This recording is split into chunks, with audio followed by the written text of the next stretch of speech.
사울은 청년이었을 때, 즉 왕이 되기 전에는 얼마나 겸손한 사람이었는지 우리가 전주에 잠깐 살펴봤는데 다시 한번 처음부터 살펴보도록 하겠습니다. 맨 처음에 겸손한 모습이 나온 것이 사무엘상 9장 20절에 보면 그런 말씀이 있거든요. 이스라엘 백성들이 여호와 하나님의 그 왕 대신에 인간 왕을 원했기 때문에, 그래서 이제 하나님께서는 사무엘 선지자를 통해서 사울을 왕으로 지목합니다. 그래서 사무엘이 이 사울을 만나게 됐을 때, 맨 처음에 만났을 때 얼마나 겸손했는지 이 모습, 그 다음에 왕으로 선택됐을 때 그때까지도 이 사울이 얼마나 겸손했는지 이 모습을 우리가 한번 쭉 살펴보시게요. 사무엘상 9장 20절에 사흘 전에 이른 네 암나기들을 염려하지 말라 찾았느니라. 그러면서 사무엘이 사울에게 그렇게 얘기합니다. 온 이스라엘이 사모하는, 온 이스라엘 백성들이 사모하는, 여기서 기대하는 자가 누군 줄 아느냐. 그러면서 이제 그러고 나서는 너와 네 아버지의 온 집이 아니냐 하는지라. 그래서 사무엘은 사울을 만난 다음에 그렇게 얘기를 합니다. 그때 당시 이스라엘 백성들이 하나님의 말씀을 잘 듣는 사사가 있을 때는 외세의 이런 압제로부터 해방이 되었고, 근데 좀 잘못하면 계속 옆에 나라들이 이렇게 쳐들어와서 그야말로 모든 거 다 뺏기고 그렇게 이제 힘들게 살아가는 그때 시대였거든요. 그래서 이스라엘 백성들이 인간왕을 요구할 때에 그 상황 속에서 사무엘이 사울에게, 여기에서는 온 이스라엘이 사모하는, 온 이스라엘이 그렇게도 간절히 찾고 있는 자가 누구인 줄 아십니까? 그러면서 바로 당신의 가문과 당신이다라는 얘기를 해요. 그러니까는 이때 이 말을 듣고 사울도 똑같았겠죠. 그때 당시에 온 이스라엘 백성들이 왕을 원하고 있었기 때문에, 그래서 이 사무엘을 통해서 누가 왕이 될런지 그렇게 지금 기대하고 있는데, 근데 정작 그 말이 자기한테 떨어져요. 이랬을 때 이미 사무엘이 누군가를 왕으로 선택할 줄 알고 있는 이 상황 속에서 자기가 그 잠재적 대상이 될 수 있다는 말을 들었을 때, 사무엘상 9장 21절에 사울이 그렇게 대답합니다. 사울이 대답하여 이르되 나는 이스라엘 지파의 가장 작은 지파 베냐민 사람이 아닙니까? 그러면서 또 나의 가족은 그 가장 12지파 중에서 가장 작은 지파 베냐민 지파, 그 베냐민 지파 중에서도 가장 작은 가문, 그래서 또 나의 가족은 베냐민 지파 모든 가족 중에 가장 미약하지 아니합니까? 당신이 어째서 저한테 그런 말씀을 하십니까? 라고 사울이 그렇게 겸손한 모습을 보여요. 이것은 겸손을 가장한 것이 아니고 정말로 사울이 이렇게 겸손했거든요. 그래서 왕이 되기 전 사울은 이렇게 겸손한 자로 이렇게 성경에 소개가 되고 있습니다. 다시 말씀드리면은 12지파 중에서 그때 당시에는 수가 많고 힘이 센 사람이 주인 되는 그런 세상이었거든요. 근데 12지파 중에서 가장 작은 지파, 그 중에서 그 베냐민 지파 중에서 가문으로 보면 가장 미약한 가문, 근데 왜 우리를 지목하십니까? 이렇게 이제 얘기를 하고 있거든요. 이러한 모습이 왕으로 뽑힌 순간까지도 계속되고 있습니다. 사무엘상 10장 21절에 드디어 이제 사무엘은 온 지파를 전부 다 자기 앞으로 모인 다음에 거기서 이제 제비를 뽑아서, 그때 당시에는 하나님께서는 제비 형식을 통해서 어떤 사람을 선택을 하셨거든요. 그래서 이제 이 제비 뽑는 것도 하나님께서 주관하셨겠죠.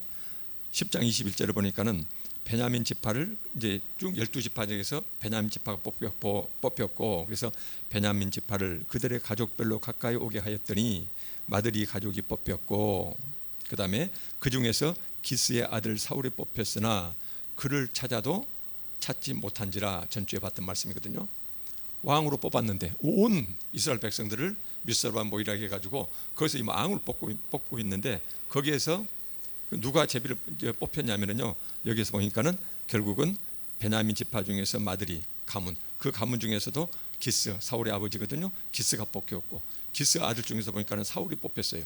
사울이 직접 뽑지는 않았는 모양입니다. 하여튼 그때 보면은 이렇게 뽑혔는데 그를 찾아도 찾지 못한지라. 그래서 22절에 보면은 그러므로 그들이 또 여호와께 묻되, 왕으로 뽑힌 자가 그 현장에 없으니까 이스라엘 백성들이 여호와께 이제 묻거든요. 그러면서 왕으로 뽑힌 자가 여기 왔습니까? 라고 이제 물어요. 그랬더니 여호와 하나님께서 대답하시되 그가 짐 보따리들 사이에 숨었느니라.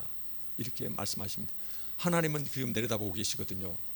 사울이 얼마나 겸손했던지, 얼마나 부끄러움이 많았던지, 온 이스라엘 백성들이 그렇게 거대하고 그렇게 지금 갈망하고 있는 왕으로 뽑혔는데, 왕이라는 것은 요새 대통령하고도 또 다릅니다. 그때는 평생의 왕이었고 온 국민의 생사 여탈권을 쥐고 있는 절대 군주였거든요. 지금의 이런 권력자하고 비교가 안 돼요. 그런데 그런 왕으로 뽑혔는데 하나님이 보시기에 얼마나 부끄러움 많고 겸손했던지 그 친구가 진보다리 속에 숨어서 나올 줄을 몰라요. 하나님은 그것을 내려다보고 계셨어요. 그래서 하나님께서 대답하시기를 그가 진보다리들 사이에 숨었느니라.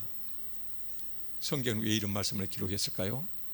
이렇게도 겸손했던 사울이 인간 세상에서 남보다 더 많은 재물과 권력과 명예를 누리게 될 때에 어떤 위험이 닥치는지를 지금 그것을 강조하시기 위해서 이것을 지금 배경으로 깔고 계신 것 같아요.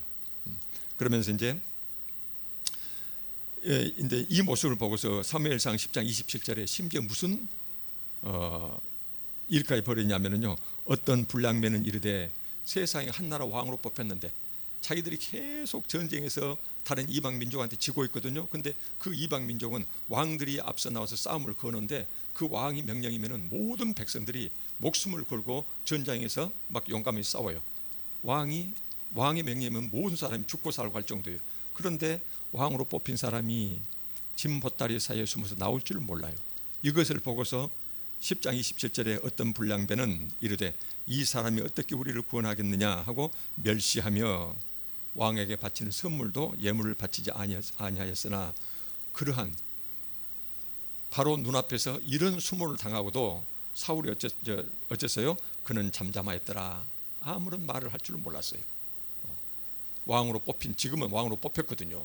왕으로 뽑혔는데도 불구하고 거기서 어떤 불량배, 그래서 그 시덥지 않는 사람들이 저까진 것이 어떻게 우리 왕이 되겠느냐, 그리고는 이렇게 무시한데도 불구하고 그것이 자기의 귓가에 들렸는데도 불구하고 그는 잠잠하였다. 그래서 여기서 보면은요, 9장에서 10장까지는 하나님께서 왕이 되기 전에 사울이 얼마나 겸손한 자였는지를 여기서 누누이 설명하고 계세요. 일관되게. 그런데 이제 이렇게도 겸손한 사울이었기에 사울이 왕이 된 다음에 그 다음에 이제 전쟁터에 나갑니다. 전쟁터에 나가는데 항상 그 겸손한 사울 왕 옆에서 하나님께서 사울과 함께 하시기 때문에 모든 전쟁을 가는 곳마다 전부 다 이겨요. 그래서 이제 여기서 보면은 사무엘상 14장 47절에 첫째 이제 왕이 된 다음에 14장 47절을 보면은 사울이 얼마나 전쟁에서 많은 공을 세우게 되는지를 거기서 이제 보게 됩니다. 사울이 이스라엘 왕이 오른 후에 사방에 있는 모든 대적 곧 모압, 암몬 자손, 에돔, 소바의 왕들, 블레셋 사람들을 쳤는데 향하는 곳마다 이겼다. 이스라엘 나라를 뺑뺑 둘러싸고 있는 모든 나라하고 전쟁했는데 그 전에는 그 나라하고 전쟁하면은 그렇게 수모당하고 목숨 잃고 온 재산 다 뺏기고 산꼭대기로 쫓겨 올라가지고 굴에서 숨어 살고 그랬거든요. 이렇게 살았는데 드디어 왕을 세웠더니 그 왕이 앞장서는 전쟁마다 이렇게 자기 주변에 있는 모든 옛날에는 함부로 해보지 못했던 그런 이방 민족들을 전부 다 쳤었다 그 말이에요. 그러면서 48절에 보니까는 용감하게 아말렉 사람들을 치고 이스라엘을 그 약탈하는 자들 손에서 건졌더라. 본래 그렇게 수줍고 겸손했던 사울이 왕이 된 다음에 하나님의 도우심으로 그는 그동안에 이스라엘 나라를 그렇게 못 살게 굴었던 수많은 이방 민족들을 가는 곳마다 전쟁하는 그 전쟁마다 전부 다 쳐부수고, 그러고는 이스라엘 백성들, 하나님 백성들을 그들의 앞자에서 전부 다 구원해냈어요. 바로 이것을 기대하고 이스라엘 백성들이 그렇게 하나님께 왕을 달라고 그렇게 이제 아주 간청을 했거든요. 그런데 하나님께서 한 왕을 지목했는데 그 왕이 나서자마자 모든 전쟁이 승리해요. 그리고 자기들을 괴롭혔던 모든 이방 민족들로부터 자기 재산을 보존하고 이제 더 이상 그들에게 압배당하지 않고 살 수 있는 이런 평화가 찾아왔어요. 이스라엘 백성들이 얼마나 사울 왕을 떠받들었을까요?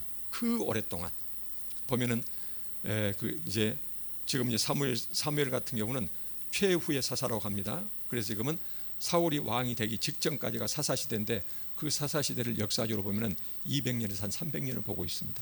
그래서 200년 내지 300년 동안을 어쩔 때는 평화스럽지만 곧 몇 년 지나면 또 이방 나라가 쳐들어와서 다 뺏기고 죽고 쫓기고 이런 식이었거든요.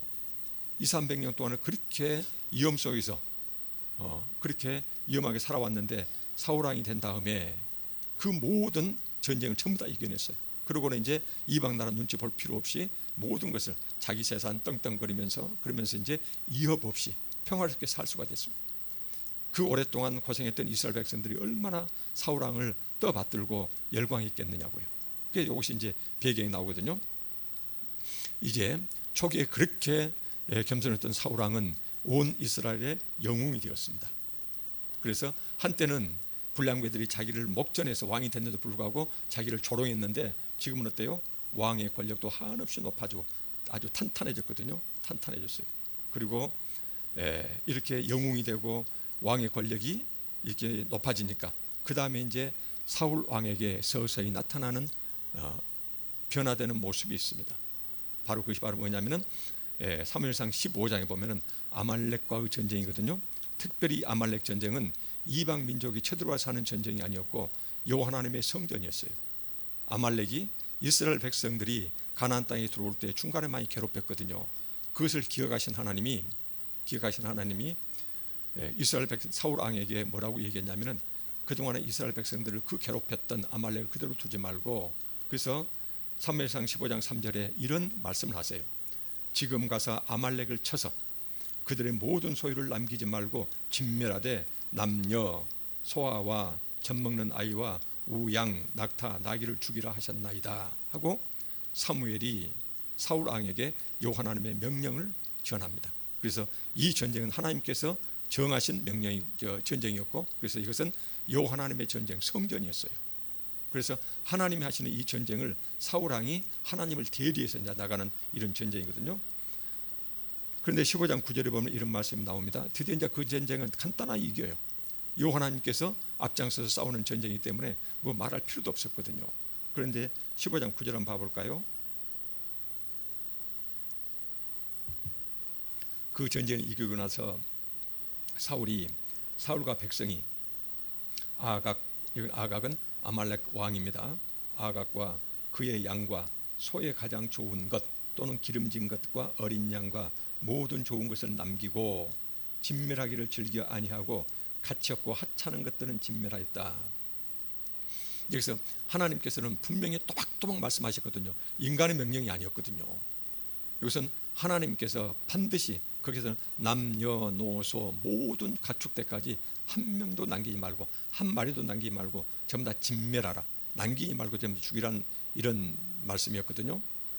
그런데 여기서는 그 전쟁을 이기고 나서 사울 왕이 아각 그 나라의 왕을 살려줍니다. 왜 그랬을까요? 전쟁 포로로서 자기 명예를 높이기 위해서요. 이제 좀 이따 나옵니다. 그 배경이 아각과 그의 양과 소의 가장 좋은 것, 가장 좋은 것들은 전부 다 남기고 가치 없고 하찮은 것들은 남김없이 주겠다, 이 표현이 나와요. 그래서 여기 보면은 좋은 것, 그 다음에 가치 없고 하찮은 것 두 단어가 이렇게 함께 나오고 있거든요. 이 말은 뭔 말일까요? 사울 왕은 하나님의 명령을 자기가 선택적으로 순종하고 나머지는 거부합니다.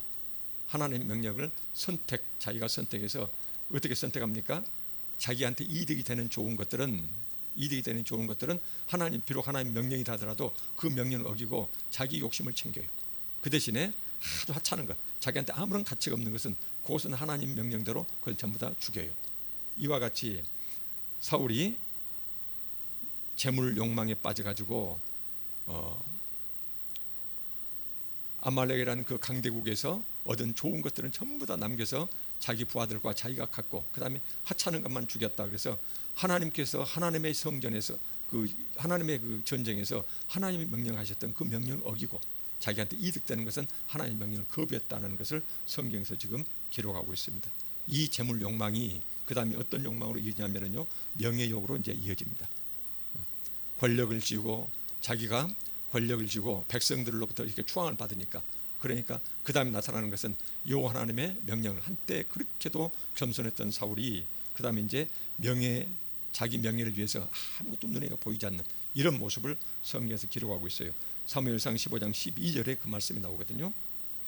사무엘이 사울을 만나려고 아침에 일찍이 일어났더니 어떤 사람이 사무엘에게 말하여 이르되 사울이 갈멜에 이르러 자기를 위하여 기념비를 세우고 발길을 돌려 길갈로 내려갔다 하는지라. 자, 이 전쟁은 아까 말씀드렸듯이 여호와 하나님께서 지정하신 전쟁이었거든요. 그래서 이 전쟁은 여호와 하나님의 성전이었어요. 자기는 그 여호와 하나님을 대리해서 하나님의 종으로서 이 전쟁에 참석했는데, 그런데 전쟁 승리의 주인공은 당연히 하나님이 되셔야 되거든요. 그런데 어쩝니까? 자기를 위하여 기념비를 세웠다. 전쟁 승리 기념비를 세웠다. 이렇게 지금 성경 기록하고 있습니다. 전쟁 주인의 승리의 주인공은 당연히 하나님이 되셔야 되지만 그 승리의 영광을 자기 앞으로 돌려요. 그래서 여호와 하나님 기념비를 세운다면 여호와 하나님을 위한 기념비를 세워야 되거든요. 근데 자기 영광을 위해서 자기 이름으로 자기가 이 전쟁에 승리했다. 그래서 자기를 위한 기념비를 세웠다라고 이렇게 성경이 나옵니다. 그래서 이제 재물 욕망과 함께 이렇게 자신의 명예욕 이런 것도 함께 나타나는 이런 변질된 모습이 나오거든요. 그러면서 이제 여기에서 사울이 점점 망해가는 이런 모습들이 나옵니다. 여기서 보면은요, 자기 기념비를 세웠다. 저는 이제 가끔 이제 신학교를 한 번씩 가보고 그 다음에 이제 기사를 이렇게 이제 읽다가 보면은 그런 것이 보여요. 보면은 어떤 초대형 교회 목사님들이 옛날에 신학교 같은 데다가 많은 돈을 기부해 가지고 어떤 건물을 지을 때 그 건물 앞에다가 누구누구 기념 도서관, 근데 누구누구 앞에다가 여호와 하나님, 뭐 예수님 기념관, 바울 기념관 혹시 또는 뭐 이런 것을 붙이지 않냐고 거기다가 그 목사님 호를 따가지고 누구누구 기념관, 이걸 볼 때마다 너무나 그것이 좀 이상해요.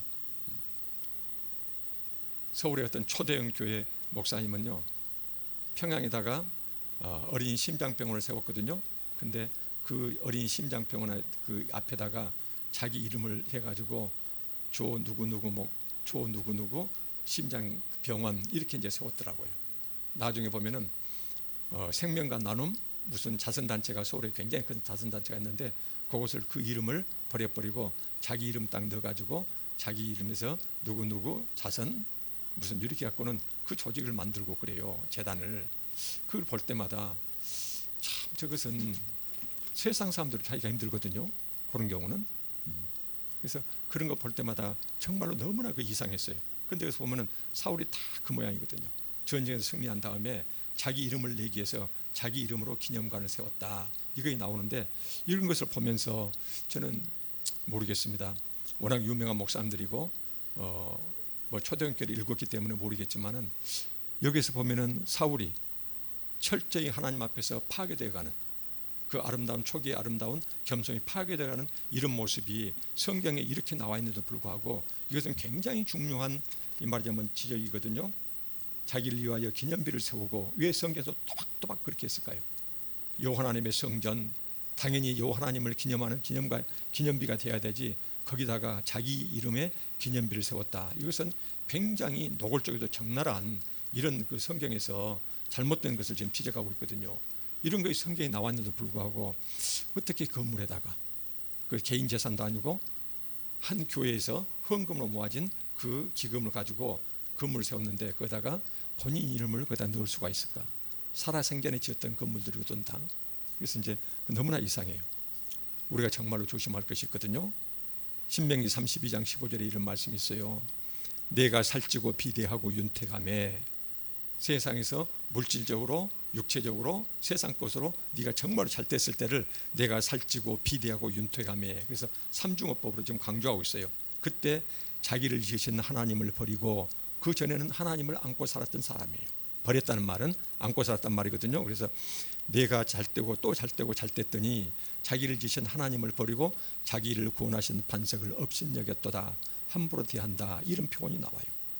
그래서 잠언에서 뭐라고 말씀하십니까? 잠언 18장 12절에서는 사람의 마음에 교만은 멸망의 선봉이요, 그 다음에 겸손은 종기의 길잡이다. 이 말은 사람이 망하려면 먼저 교만해지지만 그러나 존경을 받을 만한 사람은 먼저 겸손해진다. 그래서 사람이요, 사람 마음이 교만한 사람은 교만한 자가 걸어가면은요 그 사람 바로 뒤에서 멸망이 피해망이 졸졸 따라간다라고 잠언에서는 그렇게 말씀하세요. 그게 바로 뭐냐면은 교만은 멸망의 선봉이요. 멸망 바로 한보 앞에가, 한 걸음 앞에가 멸망이 앞서간다 그 말이거든요. 그래서 교만이 앞서간다 그 말이거든요. 그래서 교만한 자는 그 사람 바로 뒤에 그림자처럼 멸망이 졸졸 따라가고 있다, 이렇게 잠언에서 말씀하고 있거든요. 그런데 이런 모습이 사울에게 그대로 적나라하게 드러나고 있습니다. 지금 하나님께서는 사울 왕이라는 한 사람의 개인 역사를 통해서 지금 어떻게 그렇게 겸손했던 사람이 온 세상 사람으로부터 높임받고 명예와 권력을 주게 됐을 때 점점 변질되어 가는지 이렇게 지금 나타나고 있어요. 그 다음에 이제 이렇게 이런 모습을 보고서 실망한 기가 막힌 사무엘이 드디어 사울 왕에게 하나님의 심판을 선포하거든요. 근데도 똑같습니다. 보십시오. 사무엘상 15장 17절에 사무엘이 이르되 왕이 스스로 작게 여길 그때에 왕이 되기 전에 당신은 얼마나 겸손했습니까? 그 말이거든요. 그때에 이스라엘 지파의 머리가 되지 아니하셨나이까? 여호와께서 왕에게 기름을 부어 이스라엘 왕을 삼으시고, 그래서 당신이 가장 겸손했을 때 하나님께서는 당신을 선택해서 당신을 12지파의 왕으로 삼았다. 그러면서 과거의 그 사람의 모습을 떠올려서 이제 얘기를 해줘요. 그러면서 22절에 사무엘이 이르되 여호와께서 번제와 다른 제사를 그의 목소리를 청종하는 것을 좋아하심 같이 좋아하시겠나이까? 순종이 제사보다 낫고 듣는 것이 순양의 기름보다 나으니 하나님의 말씀을 듣고 순종하는 것이 백날 천날 여호와님께 드리는 제사보다도 수많은 헌금보다도 그것이 더 훨씬 중요하다, 이렇게 강조하고 있어요. 나으니, 그러면서 23절에 이는 그에 가는 것은 점치는 죄와 같고 완고하는 것은 사신 우상에게 절하는 죄와 같음이라. 그러면서 왕이 여호와의 말씀을 버렸으므로 여호와께서도 왕을 버려 왕이 되지 못하게 하셨나이다. 왕에게 선택된 자가 여호와 하나님께 선택된 자가 하나님의 말씀을 버리면은 하나님께서 그를 버리신다, 이렇게 말씀하고 계십니다. 결국은 이렇게 사무엘을 통해서 하나님의 심판이 선포됩니다. 이때라도 사울이 진심으로 자신의 그 모습을 돌아보고 회개했더라면 얼마나 좋겠습니까? 통렬히 회개했어야 했거든요. 그러나 이러한 범죄보다 더 놀라운 것이 있어요. 그 다음의 모습이거든요. 사울 왕이 진실로 두려워한 것은 바로 뭐냐면은 하나님의 심판이 아니라 바로 뭐냐면은 자신을 왕으로 떠받들고 있는 일반 백성들 그 눈밖에 벗어나는 거예요. 자신을 왕으로 떠받들고 있는 일반 백성들의 눈밖에 벗어나는 것을 얼마나 두려워하는지가 사무엘상 15장 27절에부터 30절까지 쭉 나와 있습니다. 여기서 보면은 하나님의 심판이 선포되는 그 자리에서도 보니까는 사무엘이 이렇게 이제 사무엘은 사울 왕에게 여호와 하나님의 심판을 선포하고 이제는 격리가 됩니다. 그래서 이제 하나님 버린 자거든요. 그래서 사무엘이 떠나려고 하는데, 근데 사무엘이 무엇을요? 그의 옷 자락을 붙잡으며 찢어진지라, 이 말이 나와요. 그 보니까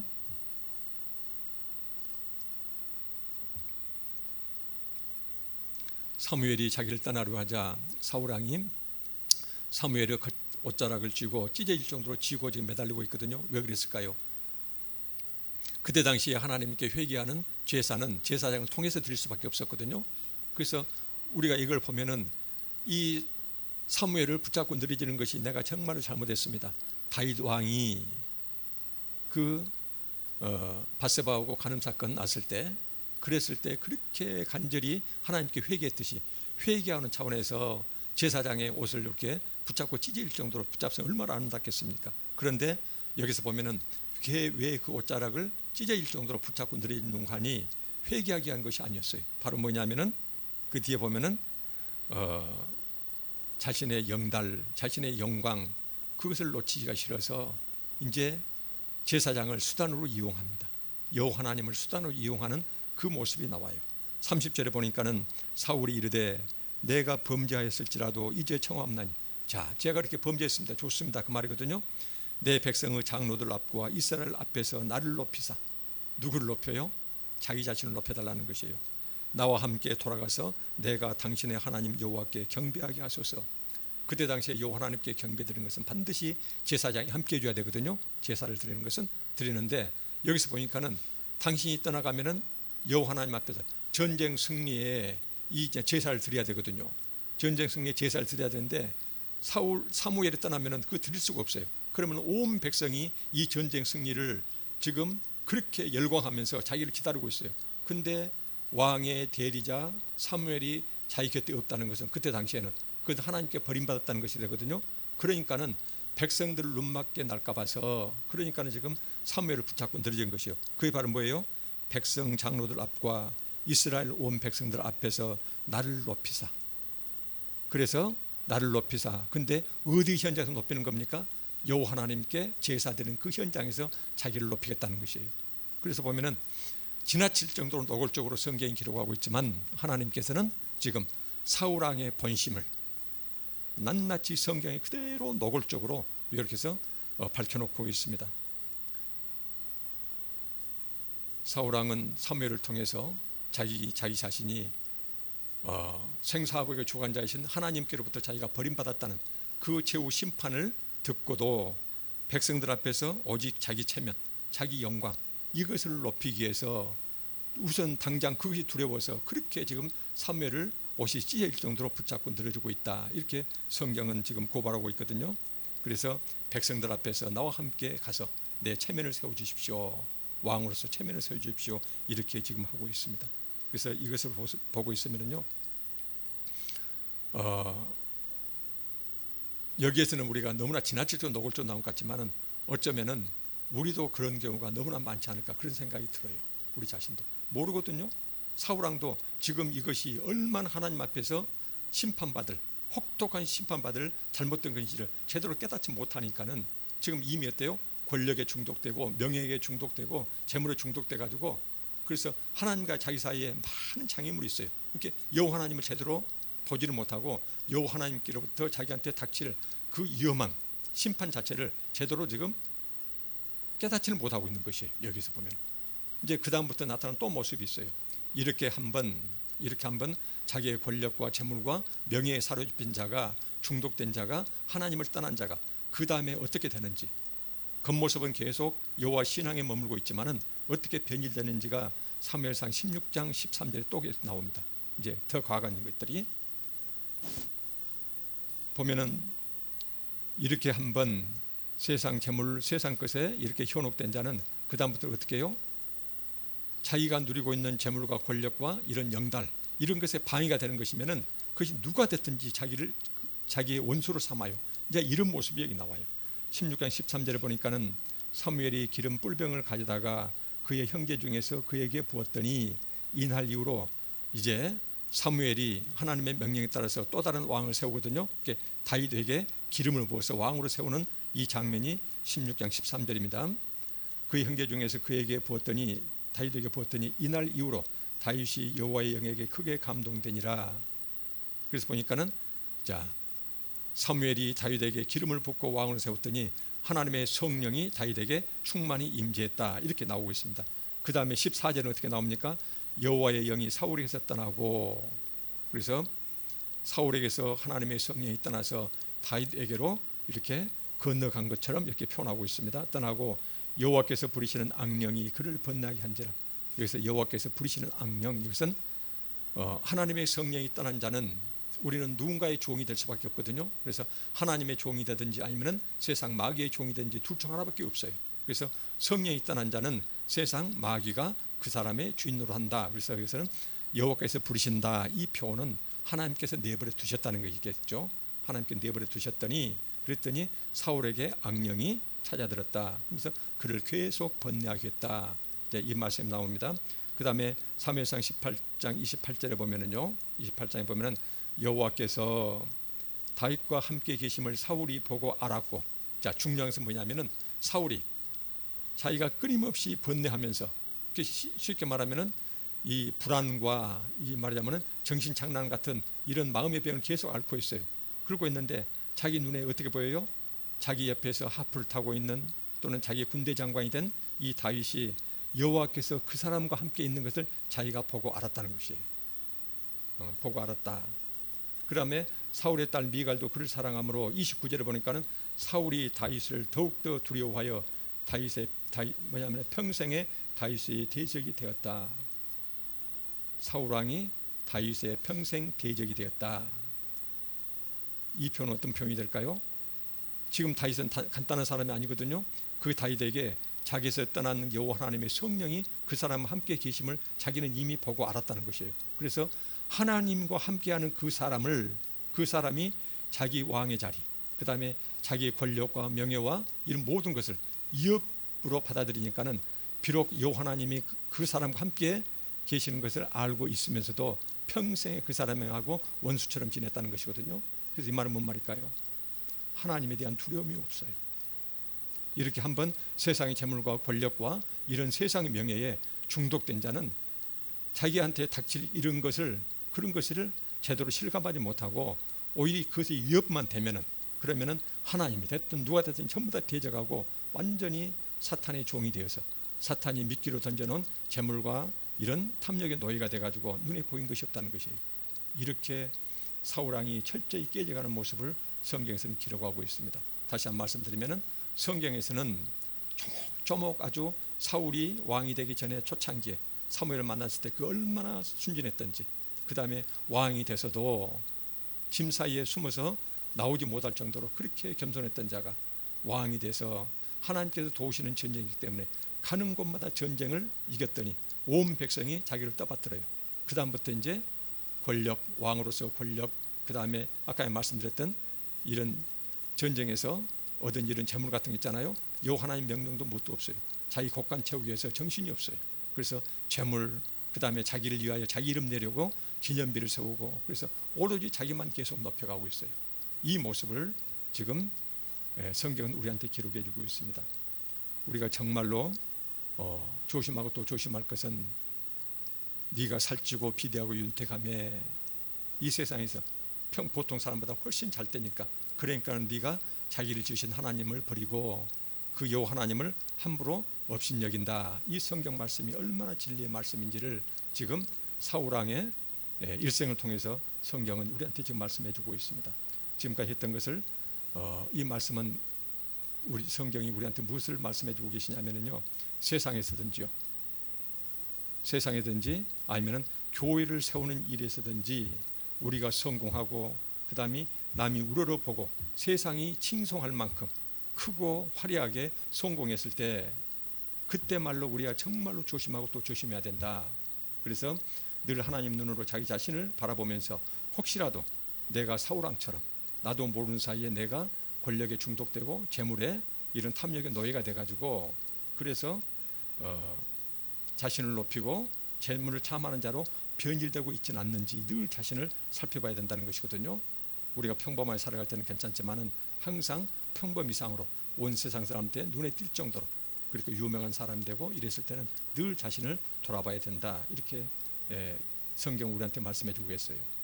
이것이 단순히 성경에서만 나온 말씀이 아니거든요. 최근에 인간의 뇌과학에서 밝혀진 사실들이거든요. 사람들이 보면은요, 재물과 명예와 권력을 누리는 자에게는요, 뇌에 변화가 생겨난답니다. 지금은 전에도 말씀드렸지만은 뇌를 MRI 같은 단층 촬영을 통해 가지고 뇌를 300장, 500장으로 스캔을 하거든요. 그래서 입체적으로 뇌 모양을 그대로 뽑아내요.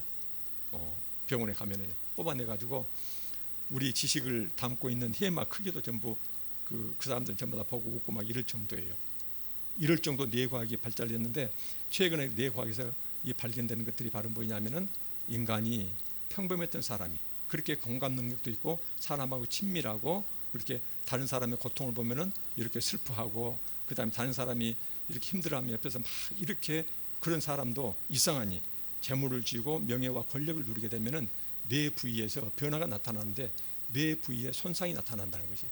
그 뇌 부위에 손상이 나타나는데 어떤 식이 되냐면요, 특히 타인을 바라보면서 타인의 입장에서 생각하는 이런 공감 능력 자체를 다루는 그 뇌 부위가 손상이 된다고 본답니다. 이것을 이제 파워 패러독스라고 그러거든요. 전문 용어로 이제 파워 패러독스라고 그러는데 이 뇌 손상이 일어난대요. 그래가지고 어쩌면은 그 전에는 항상 주변에 있는 사람들 그 입장에서 생각해보고 그 사람을 배려하고 그랬는데 점점 자기가 높아지면은, 그러면은 그 사람을 바라보면서 자기보다 못한 사람들을 바라보면서 공감하는 이 공감 능력 자체의 신경세포 자체가 계속 파괴되어 간다는 것이에요. 그러고 나서는 점점 어때요? 피도 눈물도 없는 사람으로 변한답니다. 그래서 오늘날 우리가 보면은 그 대기업의 갑질 문제예요. 그것이 뇌과학적으로 지금 증명이 되고 있는 사실들이에요. 그래서 남의 입장을 헤아리지 못하는 이런 권력 중독증이 나타난다. 그런데 문제는 뭐냐면요, 다른 사람 눈에는 전부 다 그게 다 보이는데 자기 자신만 그걸 모른답니다. 자기 자신을 돌아볼 줄은 모른다는 것이거든요. 그래서 성경에서는 교만을 패망의 선본, 그래서 교만한 자 바로 밑에 패망이 졸졸 따라가고 있다, 이렇게 말씀하고 있는 것 같아요. 성경 말씀은 진리의 말씀이거든요. 그래서 오늘 우리가 사울의 역사를 통해서 세상에서 내가 보통 평범한 사람보다 더 많이 가진 것이 무엇인지, 혹시라도 그것 때문에 다른 사람들을 입장 헤아리지 못하고 자기 교만에 빠져가지고 이런 사울왕처럼 이렇게 변질되어 가지 않는지 우리가 늘 살펴봐야 될 것 같다는 그런 생각을 합니다. 외람된 말씀이지만은 세상에 아니야 말할 것도 없지만 초대형 교회에서 일어나고 있는 그 문제들이요, 거의 수만 명, 수십만 명 그 성도들이 그야말로 하나님처럼 떠받들고 그랬을 때 정말로 조심하고 또 조심하고. 그래서 한 목사님이 서울에서 유명한 아주 대형 교회 목사님이시거든요. 그 목사님은 65세에 미리 은퇴를 하셨어요. 은퇴를 하셨는데 그것도 한 목사한테만 이렇게 담임 목사를 맡긴 것이 아니고 팀 목회처럼 여러 목사님을 이렇게 해가지고 이렇게 권력을 안분한 다음에 그러고는 시골로 내려가셨어요. 그리고는 마지막 고별 설교 때 그런 얘기를 했답니다. 지금까지 저를 알았는데 저를 철저히 잊어주십시오. 절대로 저를 생각지도 마시고, 그리고 새로운 목회자와 함께 겸손하게 신앙생활 하십시오. 그리고는 서울로부터 저기 남해 바다 밑으로까지 그렇게 몸을 피신할 정도로 그렇게 내려갔다고 합니다. 그 목사님은 정말로 대단한 목사님이세요. 그런 목사님이 계신가 하면은 오늘날 우리가 보고 있는 그런 목사님들 계시고, 그래서 이것이 세상 권력이 됐든 종교 권력이 됐든 그 다음에 재물이 됐든 뭐가 됐든지 하여튼 보통 사람들이 우러러보는, 또는 세상 사람의 모든 사람들이 갈망하는 그 무엇을 몽땅 손에 쥐었을 때, 그래서 세상에 의시되고 자기가 의시되려고 않더라도 세상 사람들이 그렇게 자기를 높이고 또 높였을 때 정말로 조심하고 또 조심해야 된다. 성경은 이것을 우리한테 지금 말씀하고 계십니다. 그래서 하나님께서 이런 말씀하시거든요. 디모데전서 6장 8절에 보면은 이런 말씀하십니다. 디모데전서 6장 8절에 우리가 먹을 것과 입을 것이 있은즉 족한 줄로 알라라는 말씀이 있어요. 우리가 입고 먹을 것이 있으면은 그러면은 삶에 네 인생에 만족하라는 것이거든요. 그러면서 히브리서 13장 5절에는 이런 말씀이 있습니다. 돈을 사랑하지 말고 돈의 노예가 되지 말라는 것이에요. 돈을 사랑하지 말고 있는 바 네가 손에 쥐고 있는 돈을 족한 줄로 그것을 만족하라. 그러면서 그가 친히 말씀하시기를, 하나님께서 친히 말씀하시기를 내가 결코 너희를 버리지 아니하고 너희를 떠나지 아니하리라 하셨느니라. 그래서 그가 친히, 하나님께서 친히 이런 말씀하셨다는 것이에요. 그래서 우리가 가지고 있는 것, 먹을 것, 입을 것, 가지고 있는 돈, 이것을 내가 가지고 있는 것을 정말로 그 수준에 만족하고, 그래서 우리는 재물이 됐든 명예가 됐든 권력이 됐든지 자기가 가지고 있는 그 어떤 정량이 있는 것 같아요. 그래서 그 이상이 되면은 그야말로 다른 사람 눈에는 갑질로 보이는데 정작 자기 자신을 모르면서 이런 공감 능력이 사라진 자로서 그렇게 옆에서 교만스럽게 함부로 남을 대하고 남에게 상처 주고 이럴 수가 있다는 것이거든요. 그래서 하나님께서는 먹을 것, 입을 것, 가지고 있는 돈 그 자체로 만족하고, 그 다음에 절대로 무엇을 먹을까 입을까 염려하지 말라. 그러면서 이 모든 것은 내가 너에게 있어야 할 줄 알고 있기 때문에, 그래서 어때요?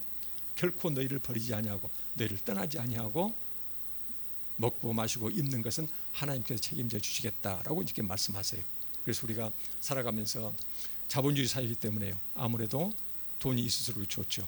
한국 사회에서는 저 상위 10%요 어마어마한 재산가들도 항상 자기 노후에 대해서는 그렇게 불안감을 가지고 있답니다. 그래서 한국 사회를 불안 사회라고 그러거든요. 불안이 팽배한 그런 사회라고 그러는데, 우리가 이런 사회 분위기를 떨칠 수는 없지만, 그러나 애써서 이런 말씀 붙들고 내가 가지고 있는 돈, 내가 누리고 있는 것, 내가 지금 당장 먹고 입고 우리가 집에 가면 따뜻한 물로 우리가 샤워할 수 있는 것, 이것만으로도 정말로 고맙고 감사하게, 그러면서 여기서처럼 사울왕처럼 그런 사람이 아니고, 하나님 말씀 부족하고 흠이 많지만 하나님 말씀을 살려고 우리가 노력하면은 하나님이 내가 결코 너희를 버리지 아니하고 결코 너희를 떠나지 아니하고 너를 돕겠다, 이렇게 말씀하시는 그 하나님 품 안에서 살아가시기를 간절히 소망합니다. 기도하고 말씀 마치겠습니다. 아버지 하나님, 오늘도 사울왕이 변질되어가는 모습을 통해서 세상 재물과 명예와 권력의 위험성을 알게 해주시니 하나님 감사합니다. 남보다 잘 될 때 늘 자신을 돌아보며 혹시라도 교만한 마음 들지 않도록 우리를 도와주시옵소서. 그리고 우리가 지금 가지고 있는 모든 것 감사하게 하시고, 오로지 우리의 온 신앙은 요 하나님을 향하는 신앙이 될 수 있도록 하나님 도와주시옵소서. 우리 교회 환우들 치료해 주시고, 멀리 인도의 형제들 예수 그리스도 안에서 행복하게 살아갈 수 있도록 도와주시옵소서. 예수 그리스도 이름으로 기도합니다. 아멘.